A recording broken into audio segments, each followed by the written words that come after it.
Do you remember the Newton's first law of motion? It says that an object will continue to do what it's doing unless acted upon by an unbalanced force or some net force. Now the important question is, what happens when there is net force acting on an object? That's precisely what the second law of motion will discuss. Do you remember understanding the first law of motion with a simple diagram? If the forces are balanced, the acceleration will be zero. In the first case, the object will continue to remain at rest, and in the second, the object will continue to stay in motion at the same velocity and in the same direction.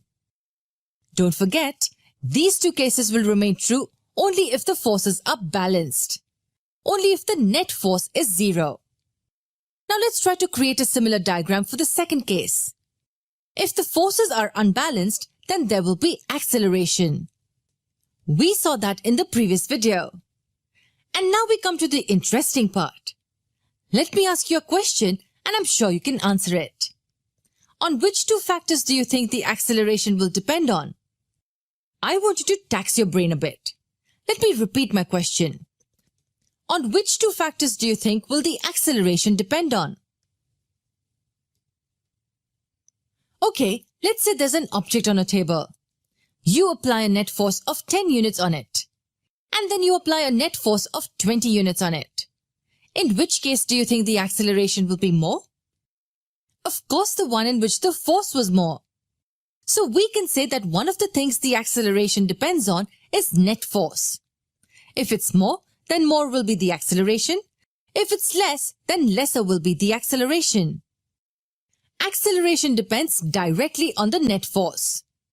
Come on, now I want you to think about the second quantity the acceleration will depend on. Let's say there are two objects on the table. One has a mass of 3 kilograms and the other has a mass of 5 kilograms. Now, if you apply net force of 10 units to each of them, which one do you think will accelerate more? Surely it's the 3 kg one because it has lesser mass. Lesser the mass, more the acceleration.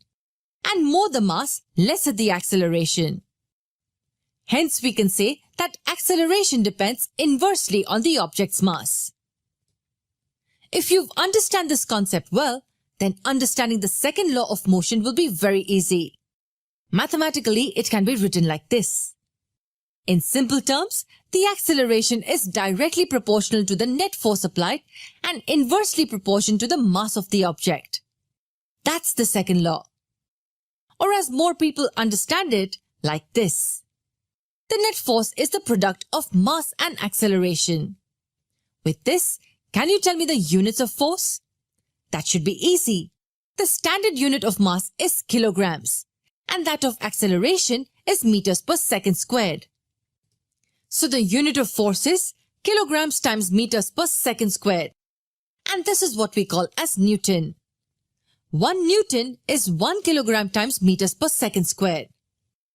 So if the mass of the object is 10 kilograms and the acceleration is 10 meters per second squared, then the force will equal 100 newtons. We can say that 1 Newton is defined as the amount of force required to give a 1 kilogram mass and acceleration of 1 meter per second squared.